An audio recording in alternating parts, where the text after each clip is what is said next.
नमस्कार दोस्तों, मैं मनोजनाथ ज्ञान अकेडमी राजस्थान में एक बार फिर से स्वागत करता हूं।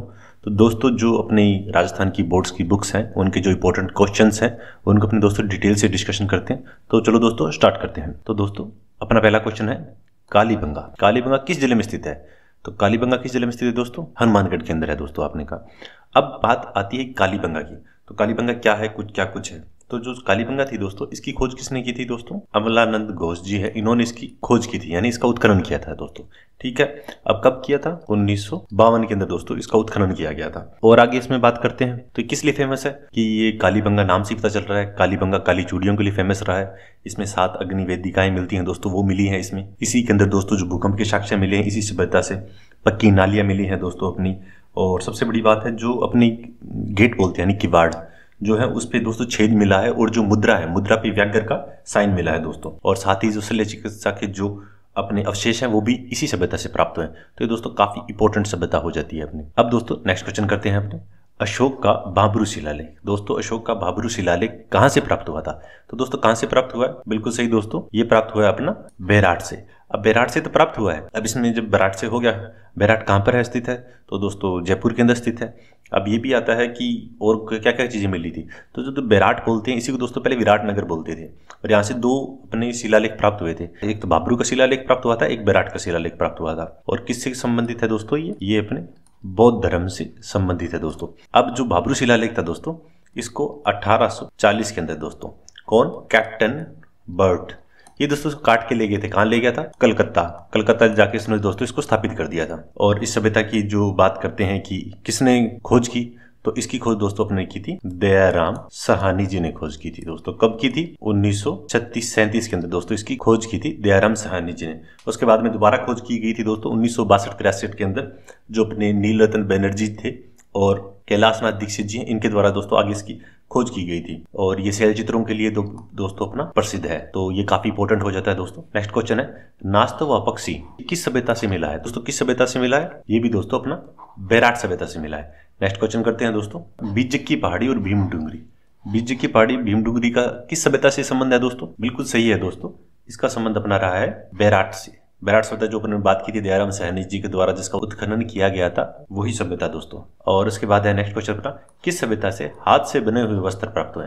तो हाथ से बने वस्त्र दोस्तों किस सभ्यता से प्राप्त हुए? ये प्राप्त हुए दोस्तों अपने बेराट सभ्यता से और बालाथल, इन दोनों से दोस्तों ये वस्त्र प्राप्त हुए हैं अपने। नेक्स्ट क्वेश्चन है दोस्तों ताम्बर संचयी संस्कृति। ताम्बर संचयी संस्कृति कहा जाता है, कौन सी सभ्यता को कहा जाता है दोस्तों? तो दोस्तों ये कहा जाता है अपना गणेश्वर सभ्यता को। गणेश्वर सभ्यता कहां पर है दोस्तों? गणेश्वर सभ्यता दोस्तों अपने सीकर जिले में स्थित है। कौन सी नदी पे स्थित है दोस्तों? तो ये दोस्तों अपनी कांतली नदी पे स्थित है।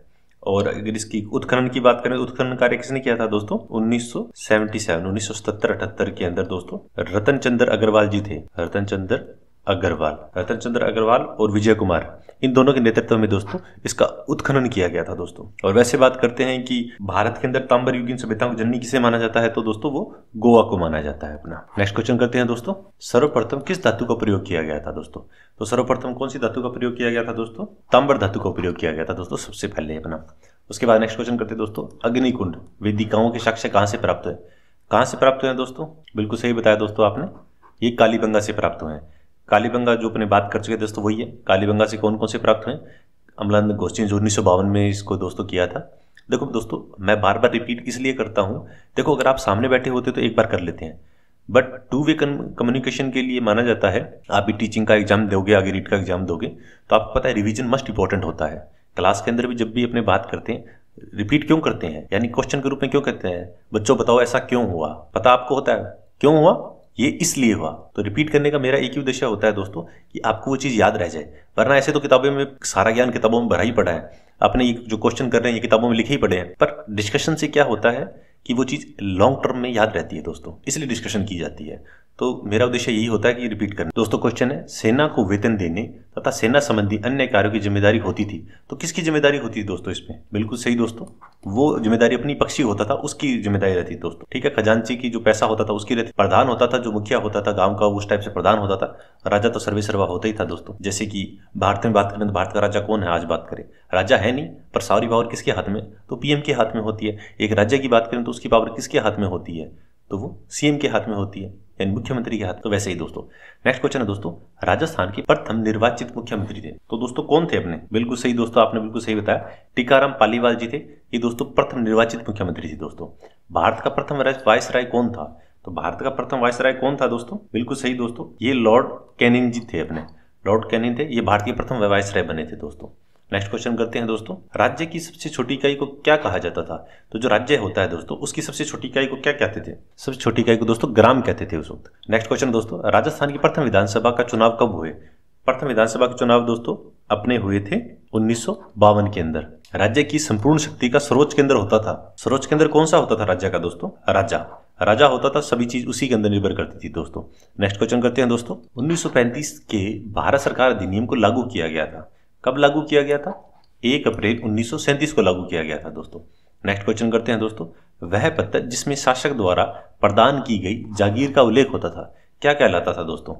आज भी अपने को कोई चीज मिलती है, क्या बोलते हैं उसको? कहते हैं मकान का पट्टा है आपके पास में, तो वही चीज दोस्तों जागीर पट्टा कहलाता था वो। नेक्स्ट क्वेश्चन करते हैं दोस्तों अब अपने, निम्नलिखित में से कौन सा भौतिक भाग राजस्थान में स्थित नहीं है? कौन सा स्थित नहीं है दोस्तों? नाम से पता चल रहा है, हिमालय पर्वत है।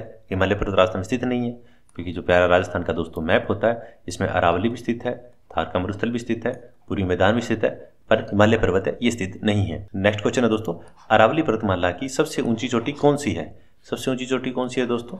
बिल्कुल सही, गुरु शिखर है, अपनी सबसे ऊंची चोटी है। एक लाइन याद की थी ना दोस्तों अपने, गुरु से दिल जरा, आपको याद होगी, अचल कुंभ वाली, उसमें सारी चोटियां जो करते थे वो चीज।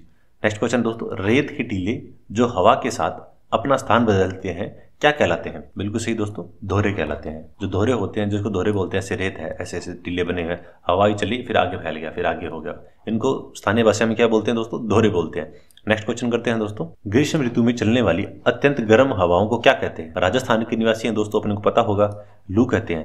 पर ये जो राजस्थान के जो अरावली से पूर्व वाले भाग वाले लोग हैं, शायद उनको पता नहीं लू क्या होती होगी। जो बेचारे पश्चिम वाले हैं उनको सबको पता है लू क्या होती है, तो ये लू बोलते हैं। जो धूल भरी आंधियां चलती हैं दोस्तों, गर्म जल जाता है आदमी, इतनी गर्मी होती है, तो वो लू बोलते हैं दोस्तों उसको।